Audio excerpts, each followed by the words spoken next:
Epictetus was a Greek Stoic philosopher who lived in the 1st and 2nd centuries CE.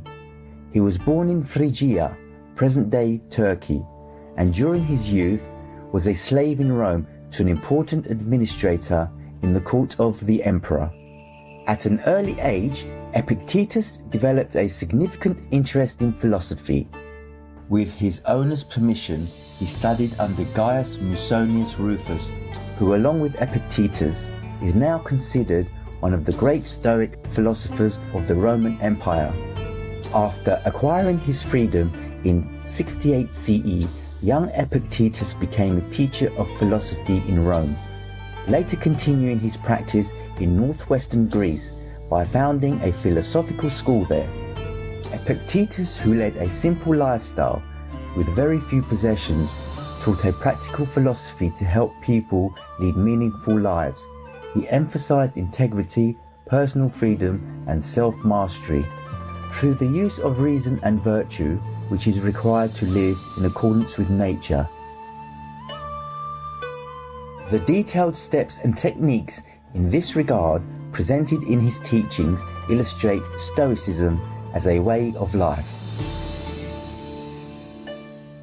Epictetus' teachings have had an immense influence throughout the centuries, including on the great philosopher and Roman Emperor Marcus Aurelius, on early Christian moral thought, on current approaches to psychology and more, and continues to have an impact on many intellectuals, thinkers and philosophers around the world.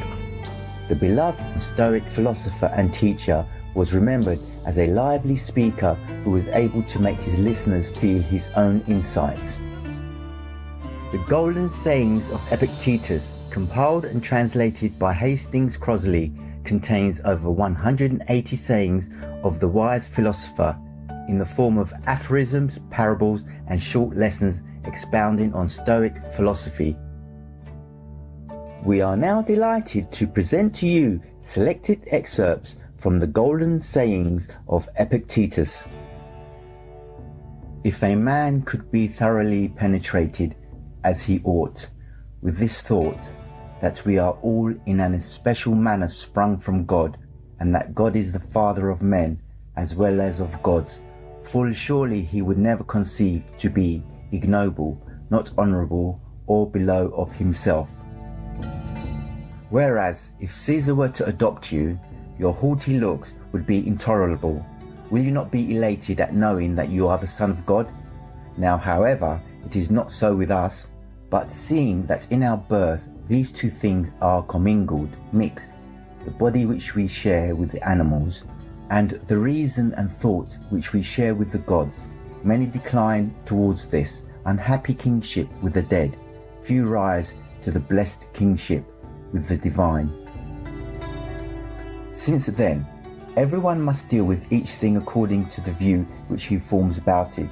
Those few who hold that they are born for fidelity, modesty, and unerring sureness in dealing with things of sense, never conceive to be below or ignoble, not honourable of themselves, but the multitude the contrary.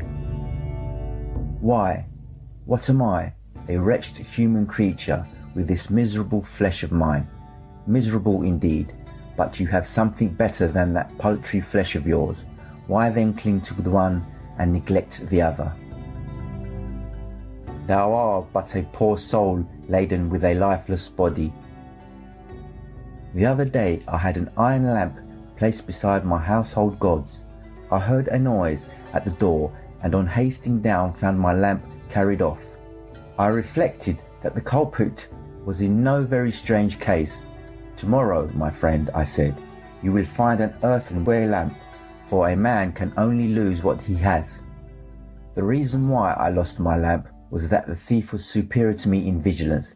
He paid, however, this price for the lamp, that in exchange for it he consented to become a thief, in exchange for it to become faithless. But God has introduced man to be a spectator of himself and of his works, and not a spectator only, but also an interpreter of them. Wherefore it is a shame for man to begin and to leave off where the brutes do. Rather he should begin there, and leave off where nature leaves off in us. And that is that contemplation and understanding and a manner of life that is in harmony with herself. See then that you die not without being spectators of these things. You journey to Olympia to see the work of Phidias, and each of you holds it a misfortune not to have beheld these things before you die. Whereas when there is no need even to take a journey, but you are on the spot with the works before you, have you no care to contemplate and study these? Will you not then perceive either who you are, or unto what end you were born, or for what purpose the power of contemplation has been bestowed on you? Well, but in life there are some things disagreeable and hard to bear. And are there none at Olympia? Are you not scorched by the heat? Are you not cramped for room? Have you not to bathe with discomfort? Are you not drenched when it rains? Have you not to endure the clamour and shouting and such annoyances as these? Well, I suppose you set all this over against the splendour of the spectacle and bear it patiently. What then, have you not received greatness of heart, received courage, received fortitude? What care I, if I am great of heart? For to be that can come to pass. What shall cast me down or disturb me? What shall seem painful?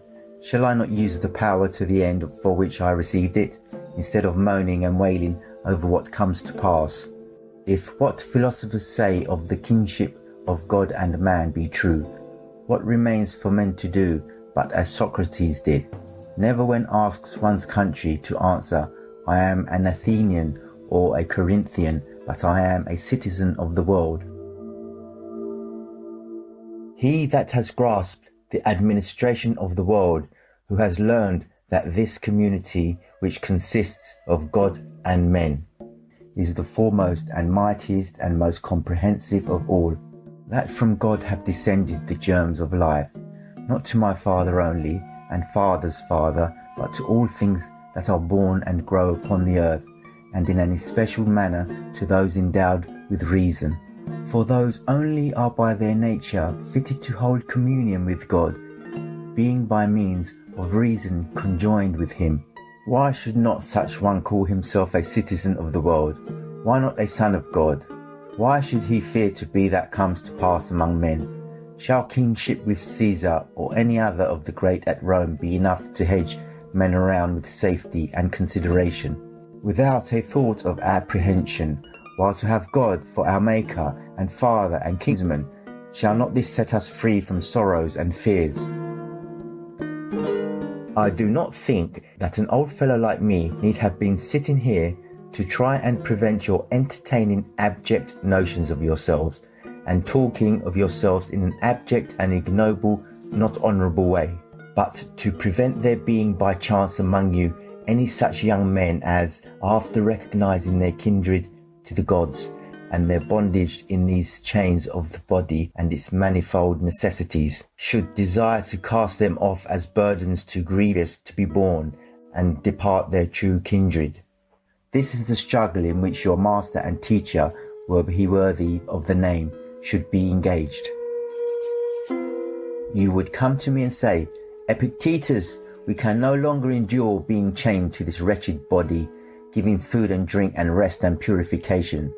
Aye, and for its sake forced to be subservient to this man and that. Are these not things indifferent and nothing to us? Is it not true that death is no evil? Are we not in a manner kinsmen of the gods, and have we not come from them? Let us depart towards that place whence we came. Let us be freed from these chains that confine and press us down. Here are thieves and robbers and tribunals, and they that are called tyrants, who deem that they have after a fashion power over us because of the miserable body and what appertains to it. Let us show them that they have power over none. And to this I reply, friends, wait for God. When he gives the signal and releases you from this service, then depart to him. But for the present, endure to dwell in the place wherein he has assigned you your post. Short indeed is the time of your habitation therein, and easy to those that are minded. What tyrant, what robber, What tribunals have any terrors for those who thus esteem the body and all that belong to it as of no account? Stay, depart not rashly hence. Serene viewers, we appreciate your kind presence for today's program on Words of Wisdom.